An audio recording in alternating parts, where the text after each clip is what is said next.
South आफ्रिकेतील मराठी जनसत्संगाच्या विशेष आध्यात्मिक कार्यक्रमात सोलापूरचे सुपुत्र श्रीनिवास जिल्हा पंतुलू यांनी श्रावण मासातील शिवपूजा, उपासना आणि त्याचे धार्मिक व आध्यात्मिक फल यावर शास्त्रशुद्ध प्रवचन केले।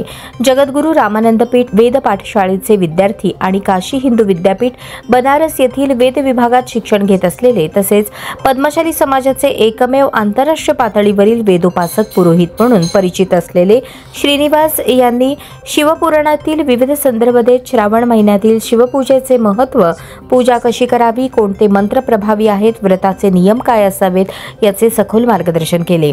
त्यांच्या प्रवचनात भक्तिभावासोबत शास्त्राची सुस्पष्ट मांडणी झाली। श्रावण महिन्यात भगवान शंकराची भक्तिभावाने उपासना केल्यास आध्यात्मिक उन्नती, मानसिक शांतता आणि पुण्य संचय प्राप्ती होते असे त्यांनी स्पष्ट केले। साऊथ आफ्रिकेतील मराठी बांधवांनी या प्रवचनास उत्स्फूर्त प्रतिसाद दिला। कार्यक्रमाचे संयोजन मराठी जनसत्संग समितीने केले होते। नमस्कार, आज आपण बोलणार आहोत श्रावण मासामध्ये काय करावे, काय करू नये। या वर्षी श्रावण मास 25 जुलै 2025 ते 23 ऑगस्ट 2025 पर्यंत आहे। या श्रावण मासामध्ये 4 सोमवार आलेले आहेत। सर्वांना माहित आहे की भगवान महामृत्युंजय भोलेनाथ पण म्हणलं जातं, म्हणून आपले सारे मनोकामना त्यांनी पूर्ण करतात। म्हणून आपल्या घरामध्ये दुःख, दारिद्र्य या सर्वांपासून आपलं मुक्ती होण्यासाठी दररोज श्रावण मासामध्ये दारिद्र्य दुःख दहन स्तोत्राचा पठण करावा। त्यानंतर ज्यांच्या घरामध्ये पती पत्नीमध्ये क्लेश भावना उत्पन्न होतो, दररोज भांडण होतात, अशांनी पाण्यामध्ये थोडंसं कापूर चुरा करून घालावा। ते पाणी महामृत्युंजय म्हणजे शिवलिंगास अर्पण करावे। ज्यांचा विवाह होत नाही अशांनी 4 सोमवारी महामृत्युंजय भगवानास एक नारळ, एक मोगऱ्यांचा गजरा, 5 सुपारी ठेवून त्यांना प्रार्थना करावी की लवकरात लवकर विवाह योग प्राप्त व्हावं अशी प्रार्थना करावी। ज्यांच्या घरामध्ये सतत रोग उत्पन्न होत असतात, सतत आजारी पडत असतात, त्यांनी अवश्य श्रावण मासामध्ये कमीत कमी एकदा तरी जमलं तर 4 सोमवारी घरामध्ये रुद्राभिषेक करावा। रुद्राभिषेक करत असताना 108 बिल्व पण अर्पण करावे। त्यानंतर ज्यांना पूजा करणं, रुद्राभिषेक करणं जमत नाही, परिस्थिती नसते, अशांनी शिवमानस पूजा स्तोत्राचा दिवसातून एकदा पठण करावा।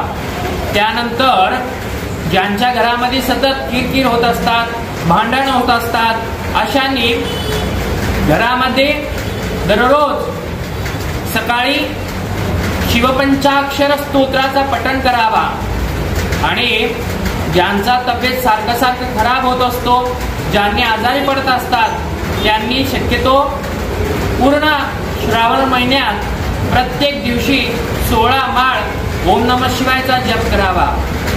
विशेष म्हणजे ज्यांना अखंडित लक्ष्मी कृपानुग्रह प्राप्त व्हावी अशी इच्छा आहे, त्यांनी भगवान महामृत्युंजयच्या मंदिरात शिवपिंडापाशी तुपाचा दिवा लावावा, एक गुलाब फुलं किंवा लाल कलरचा पुष्प अर्पण करून पंचामृत अर्पण करावे। असे केल्याने त्यांना माता महालक्ष्मीची कृपानुग्रह प्राप्त होते। ज्यांना व्यापार वृद्धी, व्यवहार वृद्धी होण्याची इच्छा आहे, त्यांनी महामृत्युंजय भगवानास चंदन मिश्रित जल आणि दूध मिश्रित शहद म्हणजेच मध हे दोन्ही अर्पण करावे।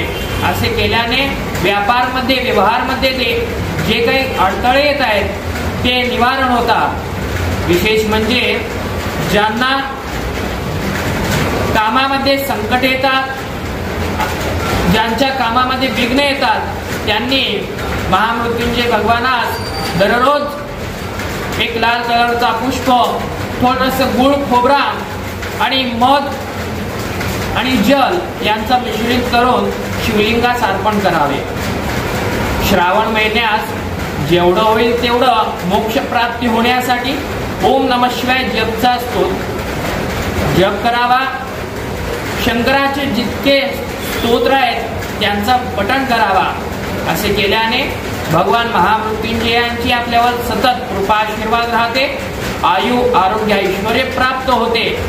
विशेष म्हणजे ज्यांना संतान नाहीत त्यांनी संतान प्राप्तीसाठी दररोज एक मूठभर गहू, गंगाजल, विशेष म्हणजे चंदन, तुपाचा दिवा महामृत्युंजयाच्या समोर लावून गहू चंदन मिश्रित जल महामृत्युंजय शिवपिंडावरती अर्पण करावे. असे केल्याने त्यांना शंकराच्या कृपाशीर्वादाने संतान प्राप्ती होते असं सांगितलेलं गेलेलं आहे.